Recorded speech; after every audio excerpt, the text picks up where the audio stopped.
Alrighty gamers, welcome back to the Sublime Gaming Network. It's been a minute. I've been down the Xenoblade Chronicles Definitive Edition rabbit hole for a little bit, but I thought I'd come up for a breath of air and to teach you guys a little tip trick about this game. And I'm going to show you today how to topple lock your enemies, okay? So it's built off the idea of toppling them and then in addition dazing them and keeping them toppled and dazed so that they cannot do any meaningful actions for the rest of combat. And I will be showing you how to do it on a Dinosaurus today. So this big dinosaur guy, you were probably scared of him the first time you saw him. Now real quick first, I want to show you the party. This party that I have right here with Shulk, Dunban, and Ryan is probably the most basic and easy to use topple locking party. You can use any number of them.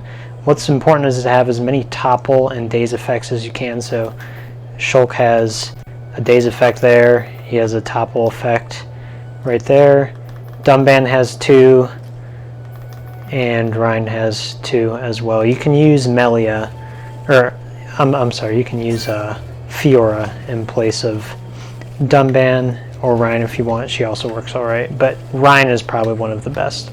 So anyway, what you want to do is you want to initiate battle, and this uses the chain gauge, so you want to get the party gauge all the way up,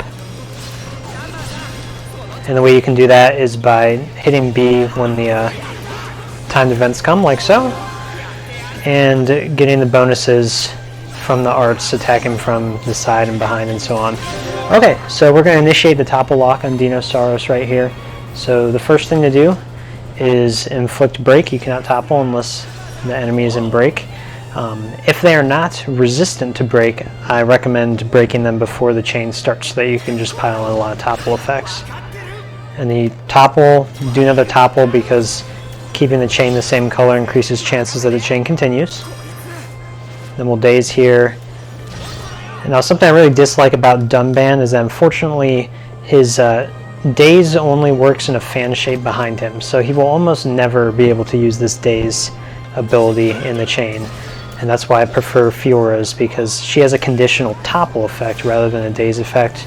And the condition for her topple ability is just to have high tension, which is a lot easier to get than do Dunban's bad hitbox for that. And then you just want to get the party gauge back up to be able to chain again and not let them act. Pile on a bunch of topples and dazes in between, and here we go again. As you see, our poor friend Dinosaurus has not gotten up since the beginning of the fight, actually. And now this is a very nifty strategy. You can use this against enemies that are, I'd say, up to 5 levels higher than you, because the game really punishes you for trying to fight enemies that are higher than 5 levels above you. You can never connect on attacks, but it can help you defeat enemies that you would have no business defeating otherwise. The one downside is a lot of enemies, particularly stronger flying ones, are actually immune to topple, so you cannot topple lock them. You'll just have to do it the good old-fashioned way, a little bit of ingenuity and just using your arts creatively. But that's really it. That's how you topple lock in Xenoblade Chronicles Definitive Edition. Use it on bigger enemies or enemies that are giving you trouble. Don't even give them the chance to act.